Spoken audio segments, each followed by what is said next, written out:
When I started here in Bochum 2021, I still remember very good that I was immediately welcomed with open arms. Making music seemed really natural from the first moment with these musicians.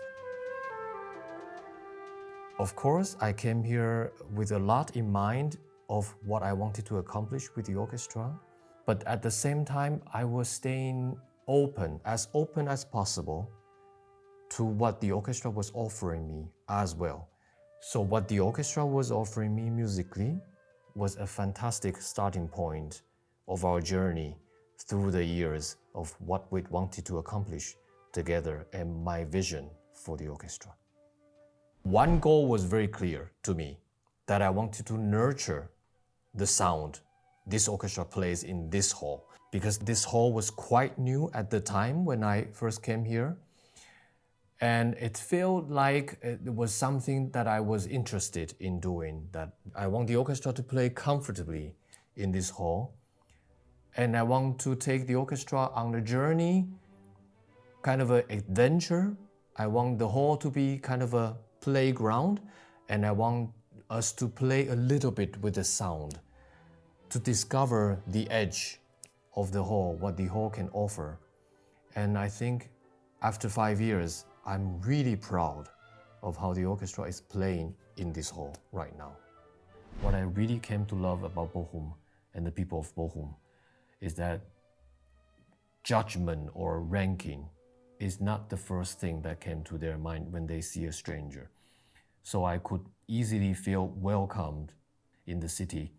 When people see me, they don't think about where you are from or what do you do for living. They just see you as the person you are. When I think about the highlights with my orchestra, Bochumer Symphoniker, I have many of them. First, I did Brahms' first symphony with them during the COVID time. This was one of the first projects I had with them. This was certainly one of the highlights because how much energy I could still vividly see on the stage. How much energy each musician was given me in that finale of the Brahms symphony. This was really touching. And then I felt really this huge support, enormous energy support I have from them.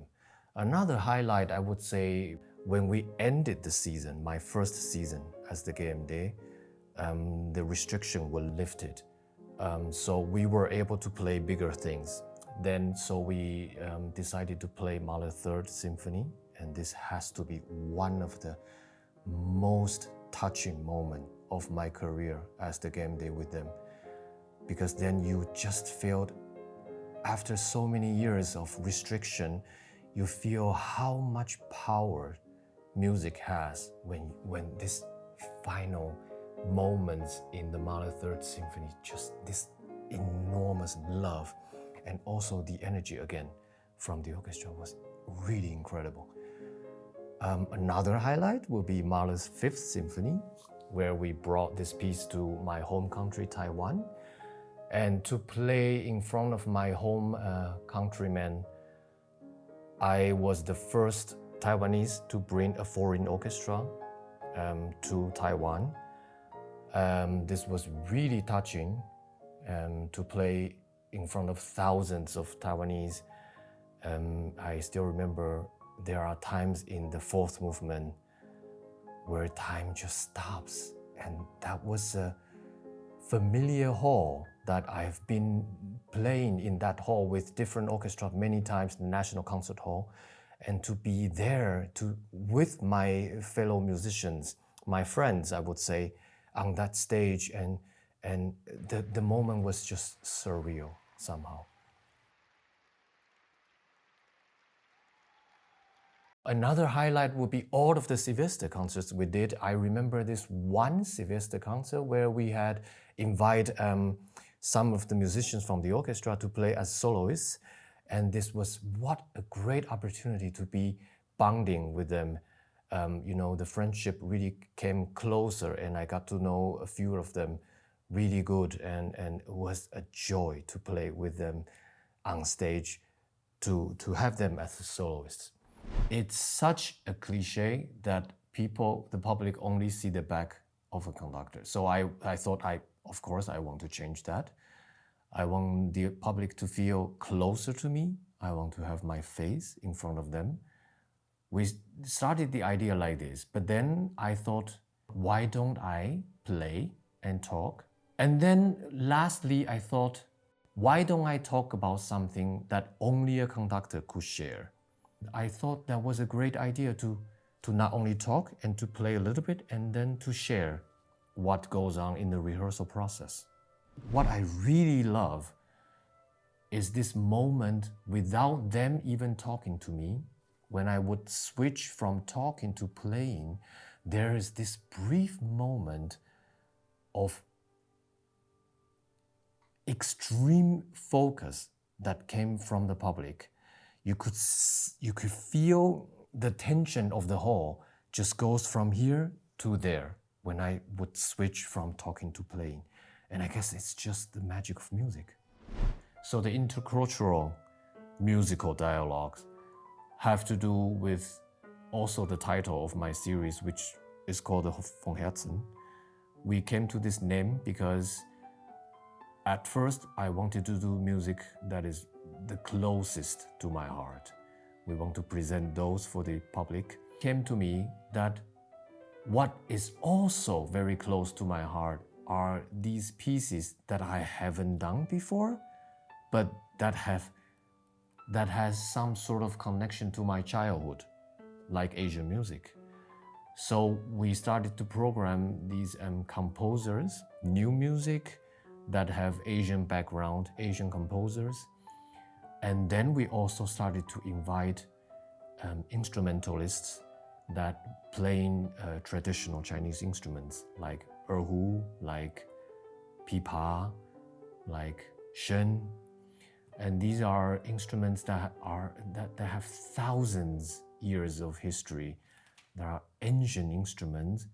For some, you could even hear that doesn't belong really to a concert hall, but somehow when you put a magician of a musician on that instrument, things could be such magic. And when you put these instruments with a Western orchestra and you start to have a conversation between the two, it's really a dialogue between the East and the West. And we found the series to be successful and also good feedback. And we love to play this intercultural musical offerings, if you will.